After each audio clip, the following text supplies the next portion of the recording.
안녕하세요. 내 정신 채널 가족 여러분 반갑습니다. 김찬주입니다. 오늘 우리는 아주 가슴 설레는 마음으로 함께 했습니다. 다 시를 사랑하시는 여러분 오신 줄 알고 있고요.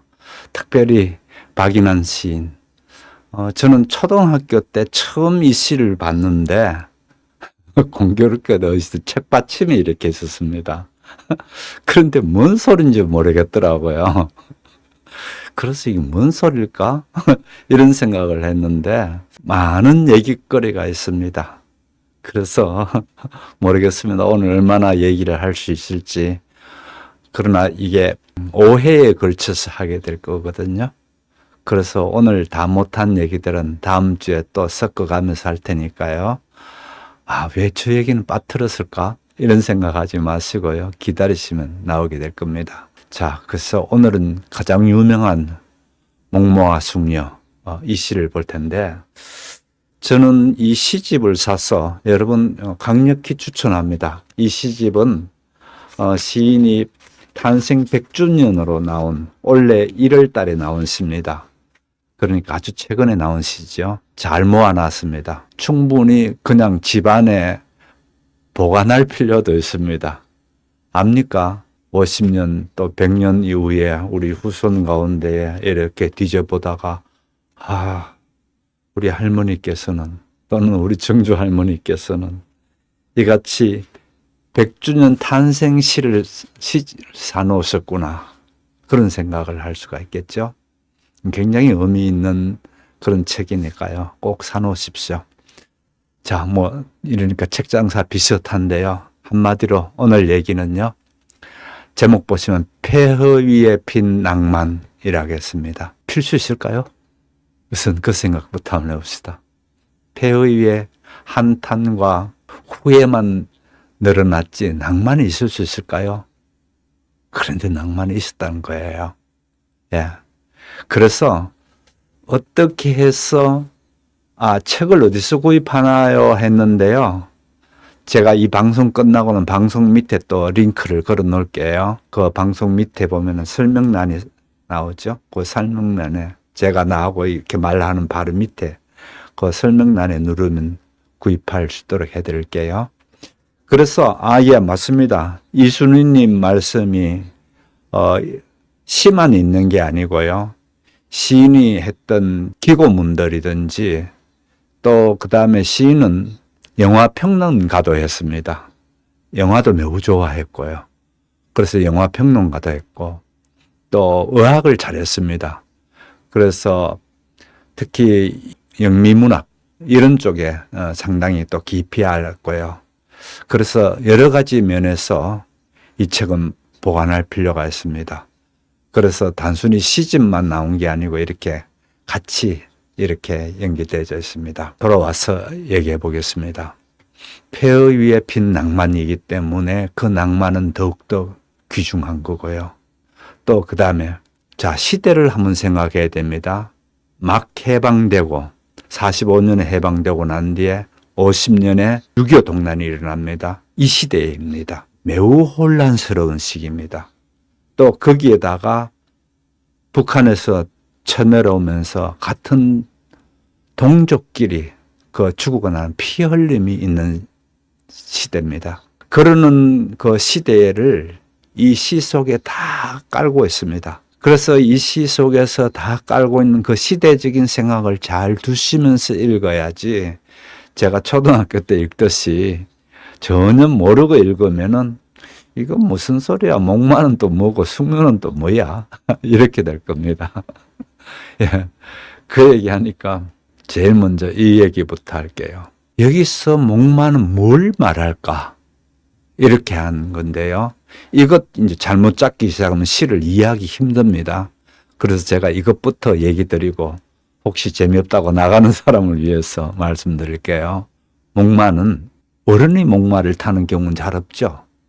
유년 아이들이 타죠. 그죠? 그래서 유년 시절에 어떤 경우입니까? 순수함이 있죠. 그 말을 타고 막 이렇게 사실은 목말을 탔는데 그 말이 막 달리는 것을 상상하면서 너무너무 좋아하죠. 아이는 목마를 타면 매우 기뻐할 겁니다. 바로 그겁니다. 그리고 유년 시절에 순수함이 이 목마로 대표됩니다. 또 그런가 하면 단순히 이러지는 않습니다. 목마를 보게 되면은 잃어버린 낭만이 있습니다. 그렇지 않습니까? 자기는 잃어버리고 싶어서 잃어버린 게 아니고 살아오는 세월 속에서 그냥 잃어버린 자기 꿈 그런 것들을 잃어버렸습니다. 그런 꿈을 잃어버린 것들이 그대로 감사합니다. 마마님 사주서 가지고 이걸 어떡하죠? 제가 오늘 잘해야 되겠는데 그러면 예, 고맙습니다. 다시 돌아와서 얘기해 볼게요. 좀 더 신바람 나면서 해야 되는데 음악은 제가 일부러 신바람 나는 걸 구해서 그렇게 했는데 다시 돌아와서 그래서 목마가 뭔지를 딱 잡고 나가면 쉽습니다. 그런데 목마가 뭐지? 이렇게 되면 이제 흔들리기 쉽습니다. 이 시를요. 그래서 제가 목마에 대한 설명을 먼저 드립니다. 그래서 결국은 목마는 유년 시절의 순수와 꿈과 잃어버린 낭만. 그래서 이거를 표현한다면은 좀 더 깊숙이 들여다보면요. 목마는 어떻습니까? 내가 목마를 탔어. 열심히 했더니는 앞에 목마를 앞질러 가기도 했나요? 회전 목마라는 거 있지 않습니까? 회전 목마를 찾는데 뒤에 있는 회전 목마가 앞 목마를 앞질러 가는 경우는 절대 없지 않습니까? 그죠? 정해져 있습니다. 그래서 참 기쁜 줄 아는데 회전 목마를 메리고라운드를 합니다. 영어로는요. 그러니까 뱅뱅뱅 돌면서 기쁘다는 거예요. 메리고라운드라는 영어 표현을 보면 잘 정확히 알 수가 있을 텐데요. 이 목마는 일단은 기쁩니다. 그런데 알고 보면은 이 기쁨이 매우 한시적이고 또 더군다나 이 기쁨은 절대 앞에 말을 추월해내 주었고 달리지만 제자리에 있다. 예, 이 말씀도 맞는 얘기입니다. 달리지만 열심히 달려가는 것 같았어요. 근데 여전히 제자리에 있고 이런 것이 회전목마의 비극이고 한계입니다. 바로 이거를 두고 얘기합니다. 그래서 오늘 이 시에서 중요한 것이 목마를 정확히 인식하게 되면은 이 시를 이해하는 데 굉장히 쉬워집니다. 첫 번째 그 목마가 뭔지를 제가 설명드렸습니다. 두 번째는 시대적 배경입니다. 아까 잠깐 말씀드린 것처럼 참 암울한 시대입니다. 도저히 어떻게 해야 될지 모를 정도로 그런 암울한 시대에 그래서 이 암울한 시대는 어떻게 되나요? 그저 한 잔의 술이 큰 위로가 되지 않습니까? 그래서 여기 술이 자주 등장하고요. 술병이 나오고 그 마귀 하는 짓이잖아. 그렇게 생각이 굳어지면 안 됩니다. 여기는 문학입니다. 소주 한 병 까놓고 지금 얘기하는 자리가 아니잖아요. 저는 그걸 하자는 게 아니고 문학을 한번 보자는 겁니다. 문학의 자리에서 술이라는 거는요. 상처받은 영혼, 상처받은 그 찢어진 마음들 이런 거를 위로해 줄 수 있는 좋은 것이 술이었습니다. 그래서 여기에 술에 대한 얘기가 나오게 되는 게 바로 그런 것 때문에 그렇습니다. 또 여기에 숙녀가 나오죠. 숙녀는 어떻습니까? 이미 자랐습니다. 그죠? 이미 더 이상 목마를 타는 건 아닙니다. 그런데 이 숙녀에게는 뭐가 있나요? 목마를 탔던 그 기억, 그거를 고스란히 안고 있으면서 그날의 꿈과 그날의 어떤 자기 낭만을 붙잡고 싶어 하는 게 이 숙녀입니다. 그랬을 때 이 숙녀가 우리가 객관적으로 봐도 매우 안타깝지 않습니까? 그 숙녀의 마음이, 그죠? 예, 그런 겁니다. 그래서, 자, 시대를 보라 했습니다. 일제 해방되고 난 뒤에 좌우의 갈등으로 너무너무 어수선했습니다. 매우 어수선한 시대를 살았거든요. 그 어수선한 시대를 살아가면서 이 시대를 어떻게 이겨나가는가라는 것을 먼저 볼게요. 그래서 작가의 생애를 먼저 얘기하고 그 다음에 이 작품으로 들어오도록 하겠습니다. 1926년에 강원도 인제에서 태어납니다.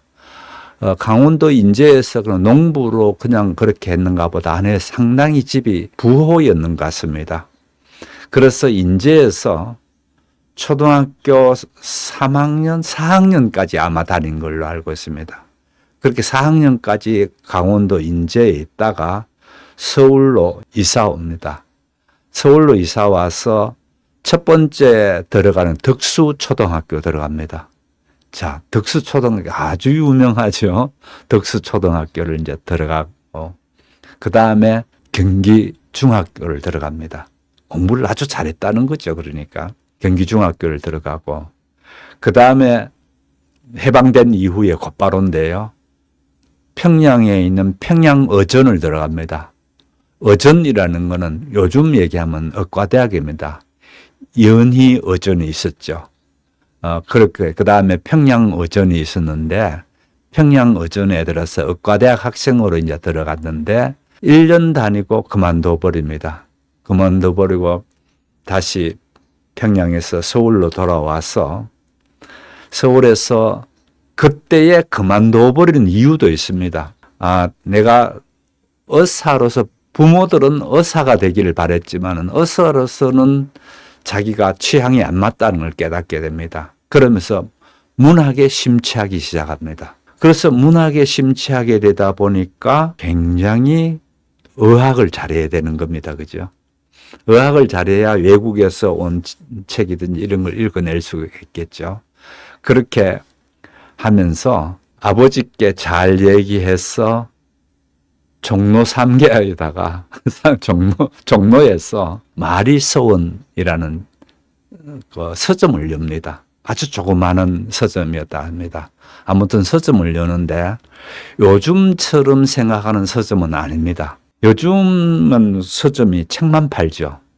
그때는 책만 파는 서점이 아니고 스스로가 책을 그렇게 좋아했고 문학을 좋아하는 사람이었고 무엇보다도 문인들이 한자리에 모인다든지 특히 모더니즘이라 했죠. 당시에 모더니즘 사람들이 모이는 자리가 이 자리에 들어가시면 좋겠다. 이런 생각을 갖고 한자리에 모이는 자리가 마리서원입니다. 마리라는 게는 왜 하필 마리일까?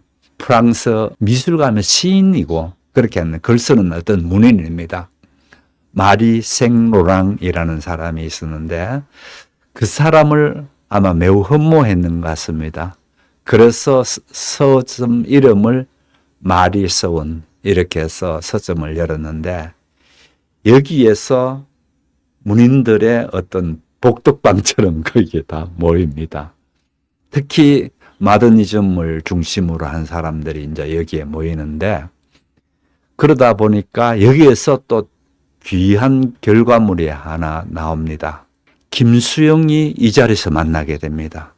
나이는 동갑인데 김수영은 일본에서 공부하고 김수영은 일본에서 공부하고 들어올 때는 연극을 하려고 생각했습니다. 그래서 연극으로 해서 한국에서 뭔가를 하려고 했는데 마리서원이 문학사랑 맞습니다. 오늘날 얘기하게 되면 문학사롱이라고 했지 책 파는 자리만 그렇게 보면 안 되고요. 어쨌든 이렇게 되는데 여기에서 정지용, 김기림 이런 사람들이 다 여기에 모이는 사람들입니다. 그렇게 해서 어떻든 이 마리서원에서 만나게 되는 아주 귀중한 친구가 좀 전에 말씀드렸다시피 그 친구를 만나면서 알고 보니까 나이도 같단 말이에요. 그러면서 이 친구께 문학의 얘기를 해줍니다. 그 얘기를 듣고 바로 홀라당 빠지게 됩니다. 그래서 이제 둘이서 아주 사이좋게 친하게 지내는 친구가 되는데 사실은 이렇게 아주 친하게 지내던 김수영과 그렇게 친하게 지내던 친구가 나중에는 또 완전히 또 달라집니다. 김수영이 어마어마하게 박인환을 깐다 할까요? 비판하게 나옵니다. 그저 신문 글게 나서는 신문사도 일했거든요. 여러 가지 일을 했습니다. 신문사에 일하기도 하고 이러는데 신문사에 일하니까 이제 그 얘기를 하는 거겠죠. 신문 기사보다 못한 거를 시라고 써서 내놓고 뭐 이런 쪽으로 험담을 합니다. 거기다가 더 심한 험담은 아시다시피 30살에 죽게 되거든요. 30살에 그냥 일찌감치 요절을 합니다. 그 요절도 보면 좀 이상이 요절한 거 일찍이 먼저 요절했고 이상을 기리는 문인들이 모여가지고 또 이상을 매우 좋아했답니다. 왜냐하면 이상은 당시만 하더라도 굉장히 앞서가는 그런 사람으로서 이 마더니즘을 하는 사람들께는 너무 좋았거든요. 그래서 이상을 기리는 모임이 있었는데 이상이 그 제삿날을 앞두고 이제 사람들이 모였겠죠. 사실은 그 제삿날도 정확히 안 맞았답니다. 어떻든 그렇게 모였는데 3일을 밤낮으로 모여가지고 술을 마시고 그렇게 하고 그러다가 집에 들어와서 그냥 밤에 자다가 심장마비로 죽습니다. 그래서 너무 술에 그렇게 쩔어서 또 3일 동안 그렇게 하면서 심장마비로 죽었지 않는가 이런 생각합니다. 그런데 이때에 누군가 그 얘기 하지 않습니까? 사람들이 오래 기억에 남고 유명한 사람들면은 일찍 죽어야 된다고 그 말합니다. 어마어마하게 이제 이름이 날려집니다. 그렇게 이름을 날리고 있을 때에도 여전히 그 얘기를 합니다. 내가 그의 장례식장에 가지 않는 이유는 하면서 막 또 해댑니다. 그래서 참 그런 거 보면은 김수영이 참 못났다 이런 생각이 들지요.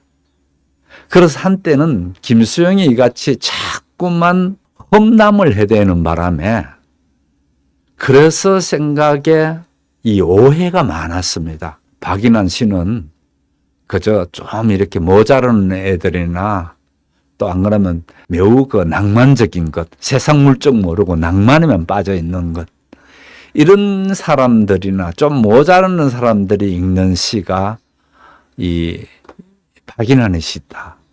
김수영 때문에 이제 그렇게 되는 경우도 있었습니다. 그런데 또 나중에 김수영이 거기에 대한 글 썼는 것들 이런 걸 쭉 봤을 때에 역시 단순히 그렇게 볼 건 아니었다라는 겁니다. 무슨 얘기인가 하면 김수영은 이렇게 본 겁니다. 박인환의 시가 너무 감상적이고 모더니즘적인 방식이긴 한데 너무 감상적이고 너무 그 센티멘탈하다든지 이런 부분이 시가 그렇게 해서는 서나 이런 생각을 가졌습니다. 그래서 문학이라면은 다 그렇게 되는 줄로 알고 있습니다. 그런 식으로 다 몰려드니까 거기에 시는 이렇게 하면 안 돼. 시는 이런 식으로 흐르면 안 돼라는 것 때문에 김수영은 계속 그런 글을 써내면서 장례식 때는 안 가고요. 그 다음에 1주년 기념식 그때는 갔답니다. 그때 갔다가 또 거기에 대한 욕을 합니다.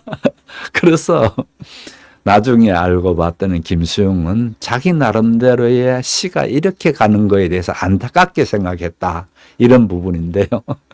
예, 이 부분은 그만 얘기하고, 왜냐하면 아직도 이 부분에 대해서 옳다, 그러다라는 얘기가 여전히 남아 있습니다. 그런데 우리는 어느 편을 들려오는 건 아니고요. 오늘 작품은 작품대로 보면 되니까 그냥 일단 이런 거는 이런 논란이 있었고 그래서 한동안에 좀 안 좋은 인상도 되어져 있다. 이렇게 됩니다. 그러나 오늘 시를 한번 보시게 되면 특히 목모와 숙녀를 보시게 되면은 이 시대 속에서 어떻게 절망했고 이 시대의 속에서의 그야말로 오늘 제목에 폐허처럼 되어졌습니다. 이 폐허라는 게 6.25 전쟁으로서 이제 폐허도 됐을 뿐더러 그 당시에 젊은이들의 꿈과 앞으로 그들의 장래에 대해서 허물어지는 것을 봤거든요. 특히나 살인자로서의 예를 들어서 시인들 가운데 이렇게 됐습니다. 서울에서 이제 후퇴해 나갈 때에 6.25 전쟁을 후퇴해 나갈 때 서울에 남았던 잔류파가 있고요. 또 후퇴했던 사람들이 있습니다. 이 잔류파 중에 한 사람이 박인환이었습니다. 그래서 또 그걸 가지고 이제 서로 이제 또 말이 많았습니다. 많이 많은데, 자, 이제 우리가 다 빼고 이거를 하면 분명해집니다. 왜 마리서원을 했는가? 이 얘기하면 분명해집니다. 당시에 그 마리서원을 열 때 생각에 큰 돈을 벌겠다는 그게 아니고 문학인들이 한 자리에 뭉쳐졌으면 좋겠다는 생각 때문에 이걸 했다는 겁니다. 물론 그렇게 하다가 나중에 돈이 안 돼서 문 닫긴 했습니다. 마리서원을요. 그런데 이 마리서원에 모였던 당시의 문인들 얘기로는요. 거기는 정말 서로 비난하고 서로 욕하고 서로 이렇게 시기 질투하는 그런 게 없었고요. 이 마리서원에 모이는 사람들은 전부 다 너나 할 것 없이 상대를 인정해주고 이런 분위기가 바로 박인환 때문에 가능했다는 겁니다. 그래서 강원도 인제를 가시면은 이 박인환 문학관이 있습니다. 이 문학관이 2010년인가 2012년 그때 됐습니다. 얼마 안 됐습니다. 대신 아주 그럴싸하게 만들어져 있더라고요. 저는 가보지는 못했고요. 영상으로 봤습니다. 아주 그럴싸하게 만들어진 문학관이 있는데 이 문학관에서 보게 되면은 아까 마리서원 당연히 중요하죠. 옛날 마리서원을 그대로 그 문학관 속에 그렇게 복원했다 할까 만들어져 있고 그 다음에 여기에 역시 술이라 했지 않습니까? 막걸리집 유명옥이라는 막걸리집이 있습니다. 이 막걸리집에서 이 막걸리집이 누군가 하면 김수영의 어머니가 하는 집입니다. 그러니까 거기에 같은 종로에 있으면서 김수영 어머니는 막걸리집 그거 유명옥을 했고 여기는 마리서원을 했고 그렇게 같은 그렇게 되죠. 그 다음에 또 여기에서 언성이라는 게 나왔습니다. 언성이라는 술집이 있었는데 이 언성이라는 술집은 최보람의 어머니였답니다. 그래서 최보람의 어머니 대부분 이 언성도 그렇고 유명옥도 그렇고 여기에서 막걸리집이나 빈대떡 이런 게 있지만은 실제 여기에 문인들이 모여서 자기네들의 어떤 문학적인 것을 서로 나누고 그렇게 하는 자리가 이 자리였다는 겁니다. 그래서 언성을 했다든지 아무튼 문학계의 당시로서는요. 문학계의 이제 아지트죠. 그렇게 이렇게 막걸리집으로 됐다가 나중에는 이제 그것들이 뭐 봉선하라고 해서 카페로 이제 이름이 나고요. 그 다음에 카페 모나리자, 그 다음에 동방사롱, OM 뭐 이런 식의 계속해서 이제 카페로 나갔을 텐데 이게 다 종로에 그렇게 있었던 얘기들입니다. 그래서 여기 인제에 가게 되면은 좀 전에 말씀드린 얘들이 옛날 모양으로 해서 이렇게 쭉 떼져 있는 것을 문학관에서 볼 수가 있습니다. 자, 여기에서 우리가 읽을 수 있는 건 뭡니까? 일제에 나라 뺏긴 이후에 돌아오고 난 뒤에 너무 어수선했습니다. 이 어수선할 때 하나로 뭉쳐보자는 게 이런 자리에서 있었다라는 거고 그 다음에 6.25 전쟁으로 인해서 3년 동안 전쟁이 있고 난 뒤에 이제 휴전이 됩니다마는 그때의 젊은이들이 당한 어떤 상실에 또 그 아픔들 이런 것들을 달래준 자리가 이 자리였다. 이 얘기입니다. 요만큼 된 부분이 배경이든지 이런 거를 얘기했는데 예, 존 위커 담배 카멜을 좋아한 명동의 백작으로 불린 박인환을 했는데, 아까도 말씀드린 박인환 집은 지주격이 될 수 있는 잘 사는 집이었습니다. 그래서 웬간한 그것도 됐고, 또 박인환을 이렇게 이끌어준 사람이 있습니다. 미술인이었는데 이 사람이 박인환께 예술에 대한 정신을 심어줍니다. 참 중요합니다. 예술이나 그 다음에 문학이나 이런 정신세계에서는요, 같은 흐름이 있습니다. 그 흐름 가운데에 있던 분인데, 제가 이름을 조금 이따가 말씀드릴게요. 이분은 아주 독특했습니다. 자기가 미술을 하고 뭐 그러는 사람일지라도 그림을 그리고 예술을 한다는 사람이 자기 이름 내려고 설친다든지, 또한 그러면은 자기 작품이 뭐 어떻게 사람들께 유명해지기를 그 발버둥 치는 거, 그건 수가 낮다는 거예요. 진정한 예술인은 예술 그 자체에, 그 자체만 가지고 다 만족할 수 있어야 한다. 맞는 얘기 같은데, 또 한편으로는 그럼 어떻게 먹고 사는데 이 생각이 들지요. 그러나 실제 이 사람은 그렇게 살았습니다. 그렇게 살면서 마리서원이라는 그 서원 간판을, 글자를 써주는 것도 이분이 써줬고요. 그렇게 되는 관계에 있었는데요. 아무튼 여기서 보시게 되면은 이런 얘기를 해줍니다. 옷을 입을 때는 최대한 깔끔하게 입게 되고, 발끝부터 머리끝까지 자기 자신을 잘 다듬고 입고 다녀야 된다. 이렇게 하면서 이제 그 옷 입는 걸 얘기를 해줍니다.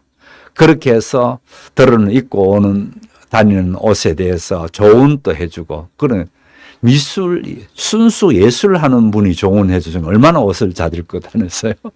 그래서 댄디보이라는 말이 붙었고, 또 옷을 잘 입기로 유명했고, 또 옷걸이가 아주 좋았답니다. 큰 키에다가 잘생긴 얼굴에다가 옷걸이가 좋지, 옷 그렇게 입지. 그러니까 얼마나 그럴까요? 맞아요.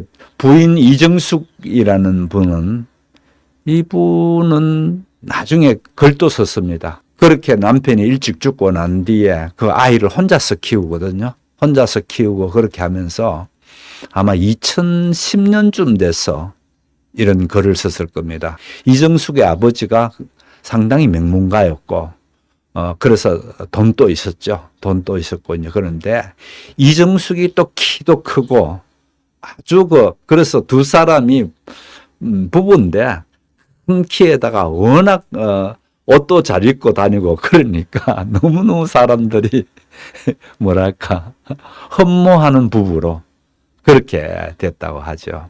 아무튼 그런데 늘 넥타이 메고 다녔고, 이렇게 하면서 예술가로서의 자존심, 이거를 지켜야 한다는 걸, 2014년에 부인이 돌아가셨네요. 맞아요. 예, 이런 식으로 부인이 돌아가신 지는 얼마 안 됩니다.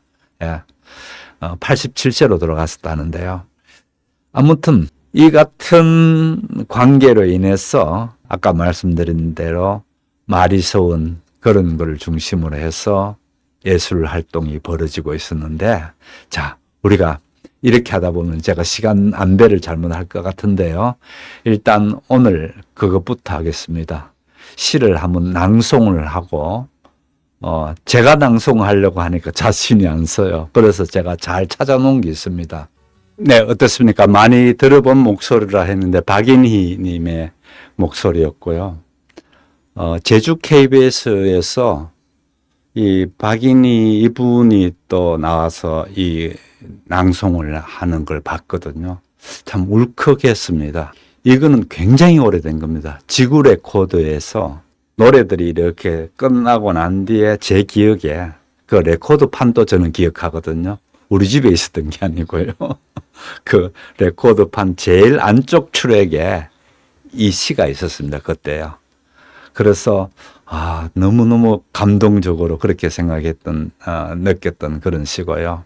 분위기가 또 목소리가 너무 한마디로 뭐 뻑가게 한다 할까요? 그런 그 때문에 그랬고요.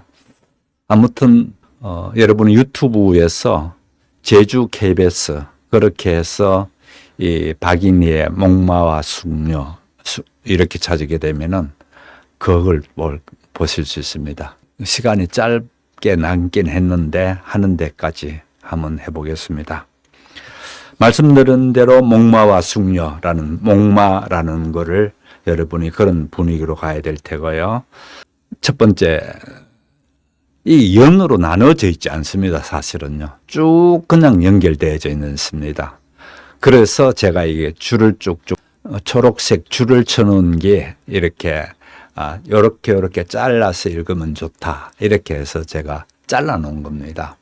첫 번째, 연은 아닙니다. 말씀드린 대로. 첫 번째 뭉텅이를 한번 볼게요. 한 잔의 술을 마시고 첫 출발부터 술로 시작됩니다.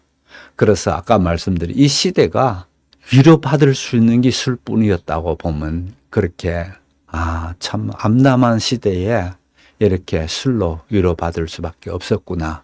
이렇게 하게 되면 그렇게 색안경을 끼고 보는 것은 아닙니다. 우리는 버지니아 울프의 생애와 버지니아 울프는 영국의 소설가고 또 문필가고 그런데 당시에 이 버지니아 울프가 살던 시대는 참 암울한 시대였습니다.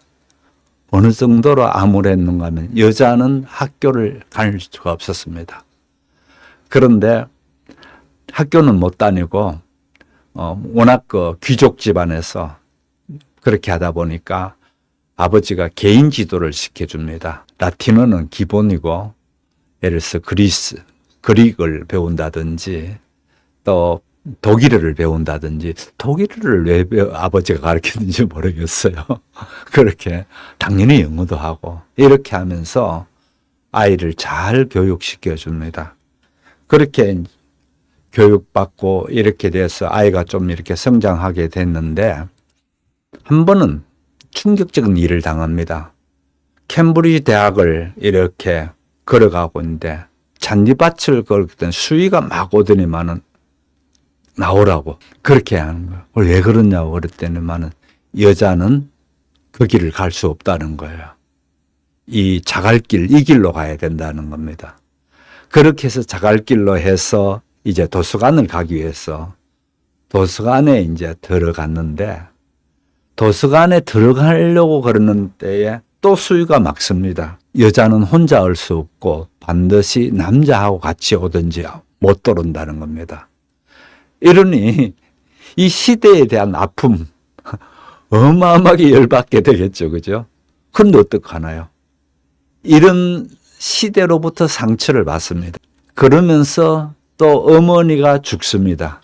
어머니 죽으면서 또 상처를 받고 또 좀 있다가 아버지가 또 죽으면서 상처를 받고 또 그 다음에 자기 이복 오빠긴 한데 오빠가 죽으면서 상처를 받고 또 나중에 하는 얘기가 그 이복 오빠로부터 어릴 때 성폭력을 당한 거예요. 그 성폭력이 너무 그 상처가 되고 하니까 이 여인을 무척이나 사랑하는 레너드 울프라는 사람이 있었습니다.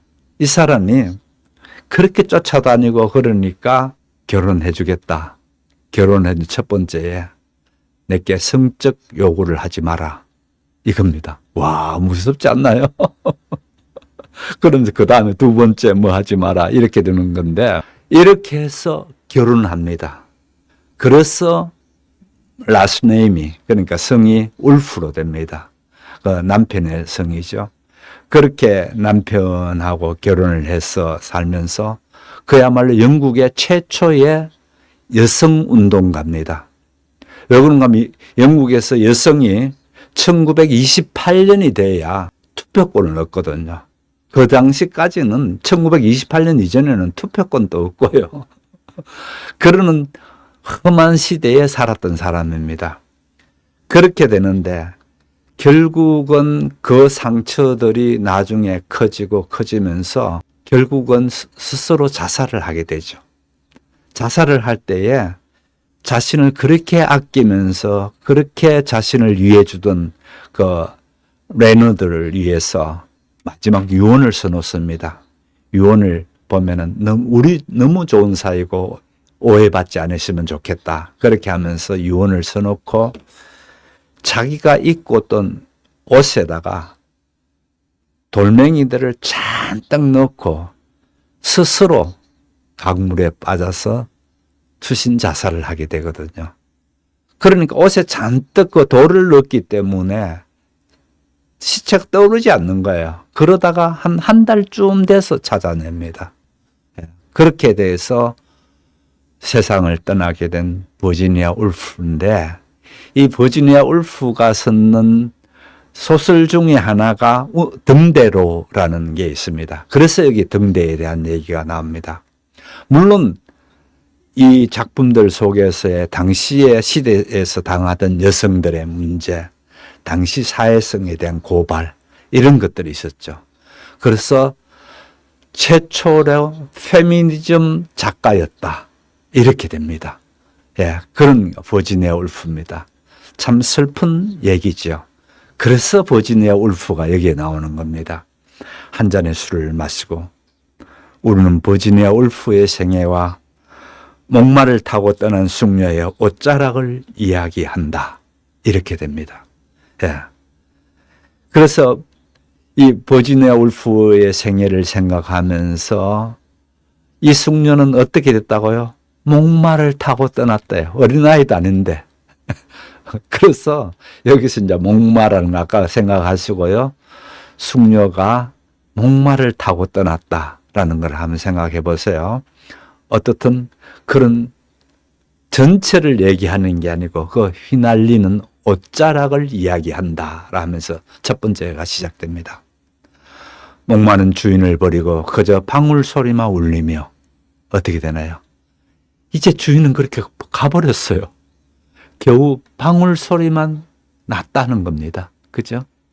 뭔가가 이제 또 황량한 그런 게 되죠. 가을 속으로 떠났다. 술병에서 별이 떨어진다. 와, 여기에 멋진 표현이 나옵니다. 별은 하늘에 있잖아요. 그런데 술병에서 별이 떨어진다고 보는 겁니다. 그러니까 별이 하늘에 있다고 보지 않고 술병 속에 별이 있는 겁니다. 그 술병이 이제 떨어진다는 겁니다.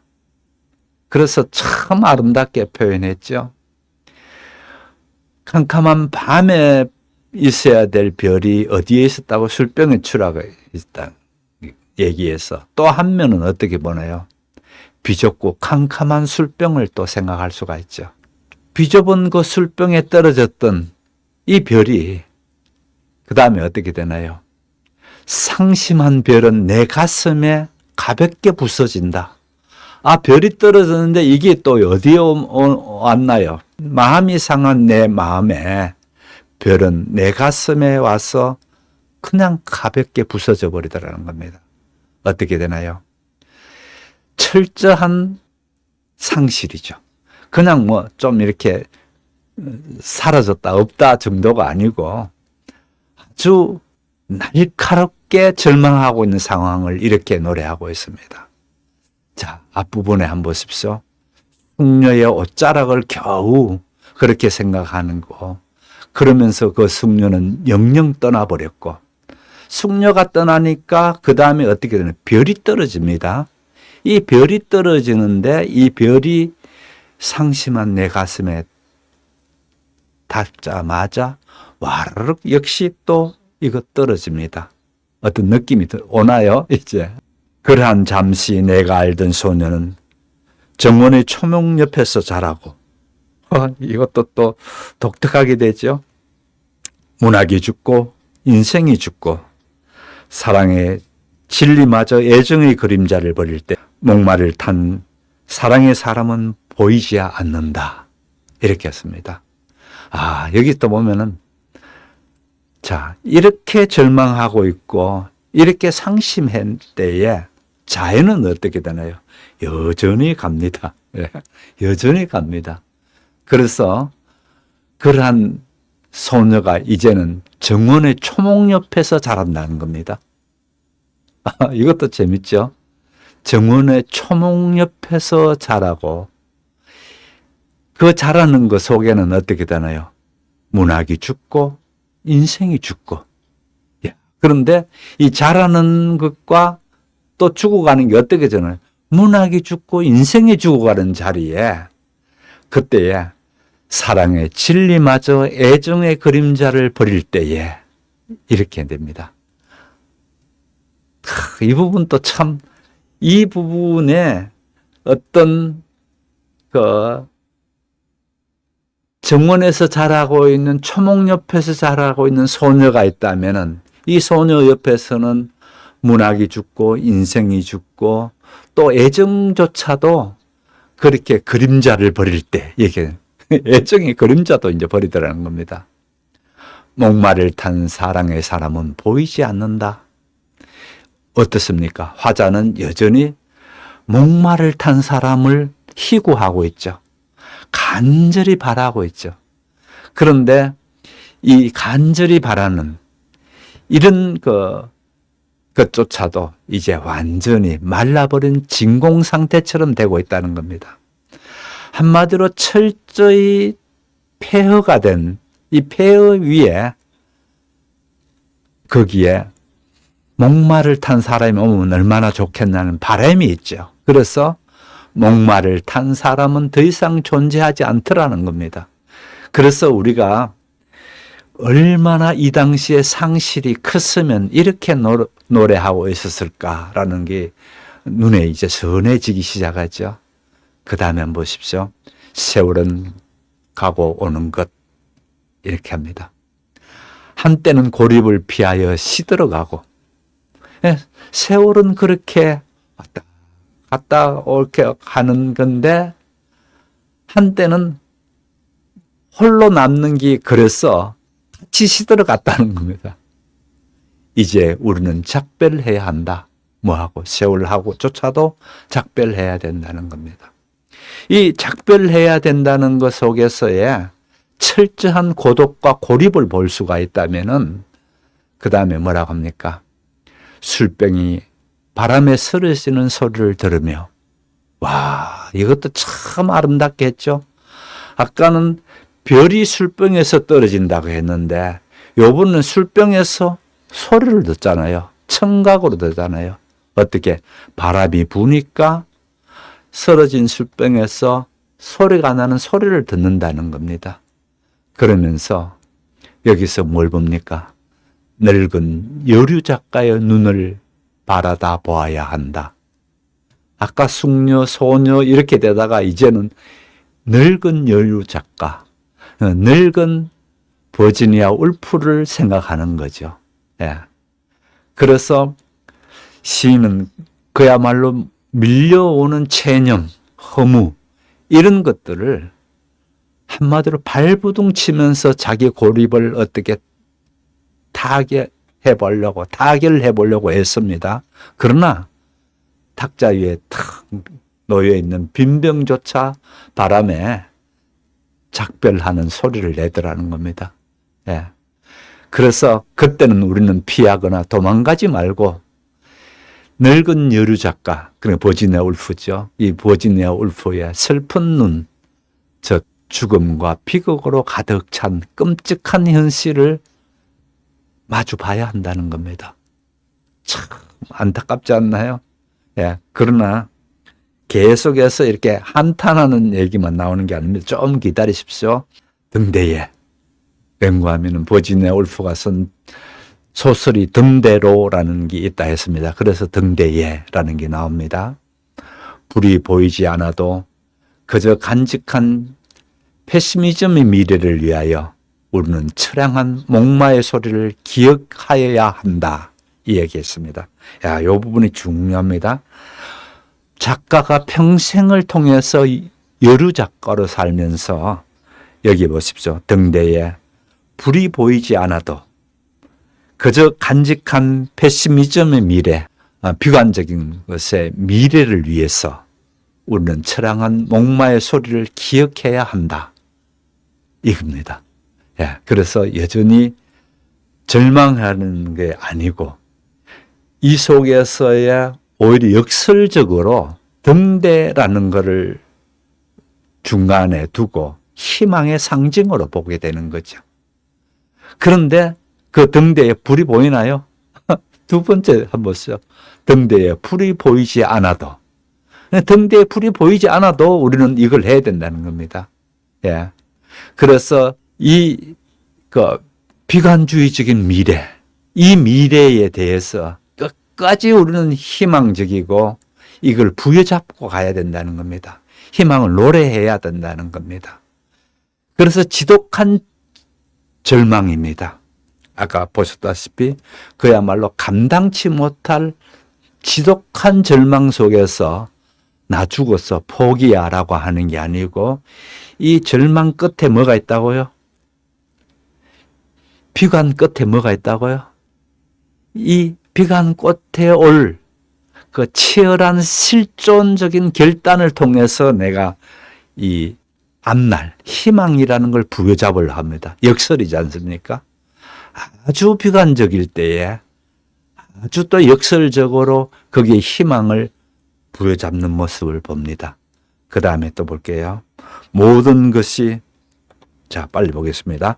모든 것이 떠나든 죽든 그저 가슴에 남은 희미한 의식을 붙잡고, 자, 여기서 보면 계속 아까 등대가 이제 어디로 왔나요? 가슴에 남은 희미한 의식으로 붙어 왔습니다. 그죠? 우리는 버지니아 울프의 새로운 이야기를 들어야 한다. 두 개의 바위 틈을 지나 청춘을 찾은 뱀과 같이 눈을 뜨고 한 잔의 술을 마셔야 한다. 이렇게 합니다. 이 부분도 참 재밌습니다. 많은 사람들이 떠났습니다. 6.25 전쟁으로 젊은이에서 그렇게 죽어간 사람들을 생각합니다. 그러나 희미한 의식, 마지막까지 예술로서 부여잡으려고 했던 그 희미한 의식을 붙잡고 있습니다. 그러면서 여기서 좀 뭐랄까 아주 기괴한 게 나옵니다. 두 개의 바위 틈을 지나 청춘을 찾은 뱀. 이 뱀은 어떻습니까? 새로운 생명을 얻으려고 좁은 바위 틈에서 이제 또 탈피를 하게 되는 거죠. 탈피를 하고 또 빠져나오는 모양의 뱀을 보면서 우리는 눈을 뜨고 실눈 같은 그런 눈을 뜨고 한 잔의 술을 마셔야 된다는 겁니다. 예. 이때 술이 어떤 술일까요? 절망하는 술일까요? 아니에요. 용기를 얻기 위해서 그렇게 됩니다. 왜 그런가 하면은 바로 밑에 보시면 나오죠. 인생은 어떻다고요? 외롭지도 않고, 야, 이제 반전이 일어나죠? 인생은 외롭지 않다는 겁니다. 그저 잡지 표지처럼 통속하거늘 한탄할 그 무엇이 무서워 우리는 떠나는 것일까? 그래서 인생은 외롭지 않다는 겁니다. 그래서 너무 자조적이고 절망하고 그게 인생이 아니라는 겁니다. 그죠? 인생이 사실은 잡지에 표지처럼 뻔하고 통속적일 수밖에 없는 거는 맞다. 참, 지금 생각해 보니까 맞는 얘기 같다는 거예요. 그러나 우리가 버지니아 울프처럼 스스로 목숨을 끊으며 도피하는 그런 사람이 돼서는 안 되는 것 아니냐라는 겁니다. 그 다음 부분에 그렇게 하면 안 된다는 부분에 나옵니다. 목마는 어디에 있다고요? 하늘에 있고. 자, 이게 되집니다. 마지막에 이제 여기 핵심이 여기 있습니다. 목마는 하늘에 있고 방울 소리는 귓전에 철렁이는데 어떻게 되나요? 아까는 도무지뭐가 안 보이고 뭐 들리는 게 없고 기껏 했죠. 술병에서 그런 소리만 들리던 게 이제는 어떻게 되나요? 목마는 하늘에 있다는 겁니다. 예. 방울 소리는 귓전에서 철렁이는데 가을 바람 소리는 내 쓰러진 술병 속에서 목매어 우는데 이렇게 했습니다. 자, 이 마지막 년이 이제 대미를 장식하고 있습니다. 마지막 년을 후닥닥 해볼게요. 앞에서 보시게 되면 한 단계 한 단계 치열한 과정을 거쳐왔습니다. 한편으로는 매우 서글픈 그 현실이죠. 한편은 이러지도 못할 저러지도 못할 비관적이었습니다. 그런데 이 마지막 여기에 오게 되면은 목마는 어디에 있다고요? 하늘에 있다는 겁니다. 그래서 하늘에 그렇게 있지만 그 방울 소리는 내게 환청으로 들려오는 거예요. 내 귓전에 철렁이고 있다는 겁니다. 와, 멋지지 않나요? 목마는 하늘에 있고 방울 소리는 내 귓전에 철렁이는데 가을 바람 소리는 내 쓰러진 술병 속에서 목매어 운다. 이렇게 표현하고 있습니다. 어떻습니까? 여기서 쏟아진 빈 병, 자기 박인한 자신의 텅 빈 영혼을 그렇게 노래한다고 볼 수도 있겠죠. 또 여기서 참혹한 현실, 시대가 주고 있는 그런 뭐랄까요? 아픔을 우리는 그대로 느낄 수가 있습니다. 어디서요? 내 쓰러진 술병 속에서 목매어 운다는 것에서 결국은 하늘, 이상이죠. 그 다음에 탁자, 현실입니다. 이 탁자에서 그 다음에 과거, 방울소리, 과거의 방울소리입니다. 그 다음에 현재는 무슨 소리가 나왔나요? 바람소리가 나왔죠.